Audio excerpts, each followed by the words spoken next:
I've been recording brainwaves for about 20 years. I've looked at the brainwaves of almost 1,500 people practicing TM. And over that 20 years, the brainwave patterns remain quite similar. What's changed is the equipment.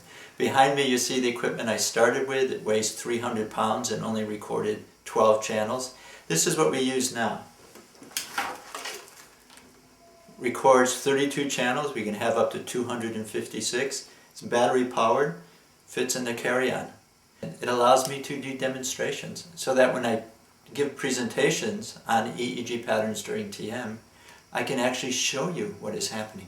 I'd like to show you how the brain changes as a person begins the transcendental meditation technique. My oldest daughter, Dariana, she's the brains of this presentation. She's an MUM student. We'll be looking at her brainwaves when she's sitting, looking at you, and then also while she's closing her eyes and transcending. So what I've done is selected 4 leads, 4 points on the scalp. This front top one is the front left of the brain. This bottom 4th one is the front right. The front part of the brain, that's your executive centers. The back is your visual processing center. The point I want you to notice is a number of things. What's going on in the front of the brain is different than what's going on in the back. Also notice how active, how thick these signals are. This is very fast processing. This is what your brain does when 450 people are looking at you. The first time that I did an EEG demo, I had the worst stage fright I'd ever had, probably because it's not something that you can fake. If you're really nervous reading a speech, you can kind of fake it. You can't fake it if you start meditating. It doesn't work. Everyone would know. But so I got up on stage and I was sitting there, my heart rate was way up and my palms were sweating and I was probably shaking a little bit.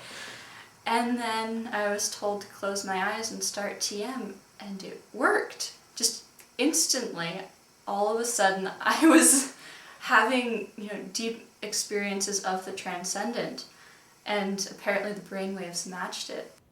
So I have Dariana close her eyes, and she'll begin the TM technique.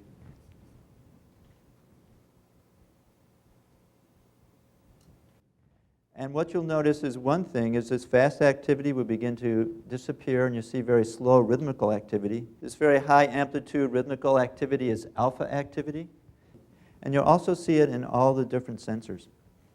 It was first seen here in the back of the brain. Notice as well we see this rhythmical resting rhythm of the cortex here in the front of the brain.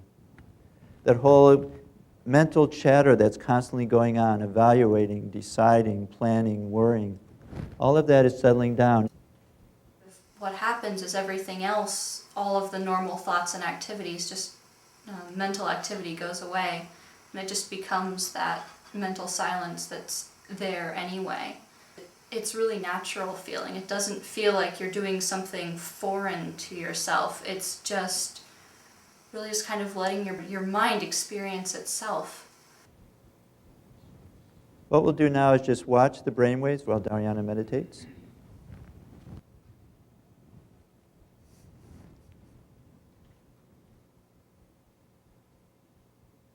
So the point I wanted you to see is how quickly the brain changes and how it's really fundamentally different than just waking experience.